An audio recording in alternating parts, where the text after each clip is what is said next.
I think I'm live already right now. Interesting. Is it going to record?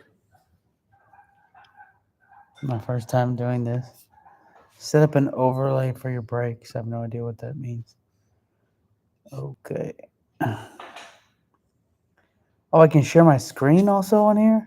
That'd be helpful.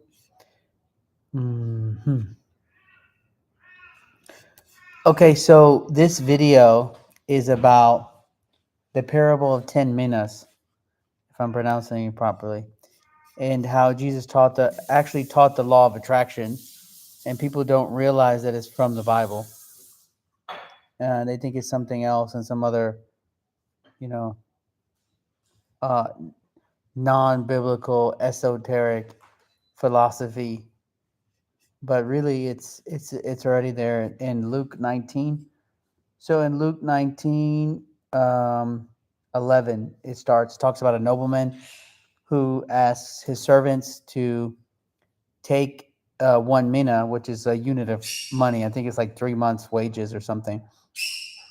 And then and to go do business while he goes somewhere else. He's going to get a new kingdom or some kind of new land or something. And as he's gone, he wants them to engage in business, and he wants them to grow the investment. When he comes back, there's some other stuff he does, but the most important thing I want to focus on, he comes back and he asks the 3 servants that he gave the 10 minas to, what did they do with it? And the first one says that he multiplied it by 10, so from 1 to 10. And then the other servant, he was able to multiply it to 5. And then the final one, he didn't do anything. He didn't engage in any business. He just kept it because he said that that guy was ruthless, or and basically criticized him as, hey, I'm afraid of you because you're ruthless and you're going to ask me for at least your money back. And so I was too afraid to do anything, and I just kind of kept it. More or less, that's the whole story.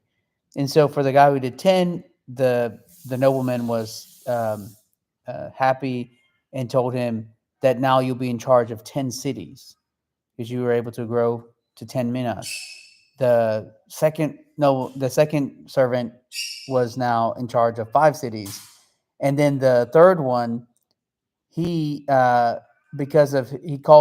the nobleman called him wicked and lazy, and took away his mina, and then gave it to the one who already had 10. So that becomes 11 now. And he says, it literally says here in verse 26. So in Luke 19:26, it says, I tell you that to everyone who has more, I tell you that to everyone who has, more will be given.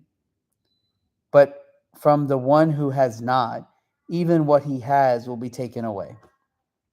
That's quite literally exactly the law of attraction, is the way many of the people talk about it today that are propagating it. It's when you have something, when you're already in possession of that thing, you feel it, it's real to you, right? So if when you pray, you declare what you are. I am XYZ, I have XYZ. It's happening already in the spiritual realm.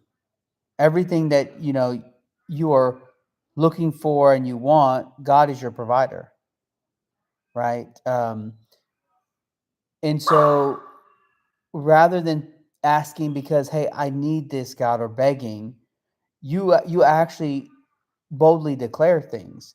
So when you think about, let's say, when Jesus was on the in the boat, and on the there was a storm when he was with his disciples, and there was a storm, and he literally calls out and tells the storm to stop, right? When he resurrected Lazarus, he just said, Lazarus, come out, right? when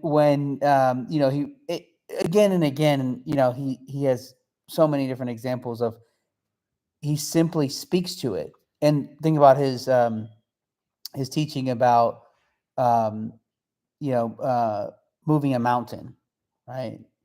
He says if you believe and you have no doubt, you can tell this mountain to be removed and you cast it into the sea. So my point about all of this is when you are seeking um, God's uh, blessing in your life and you're asking Him for it, the way to do it is not by asking in lack, God, I need XYZ, but to thank Him that He has already given you XYZ. And that's why it says to the one who has, more will be given. And on top of that, once you have it and He blesses you with it and you're grateful for it, are you putting use to it? For example, a lot of times people are praying for wealth and finances, and yet they waste resources and they waste money. That's not becoming of someone who is a good steward, right? So it also depends on the actions, but it begins with this understanding that you already have.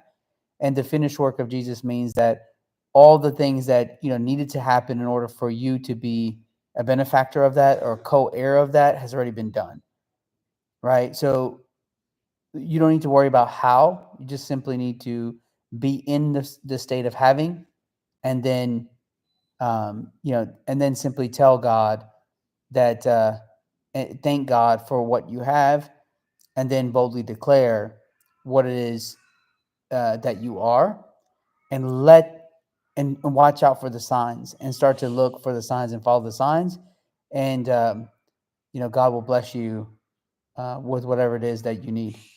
And that's all I really had to share about that message. I thought that was pretty interesting, that the parable of 10 minas is literally the basis of the law of attraction.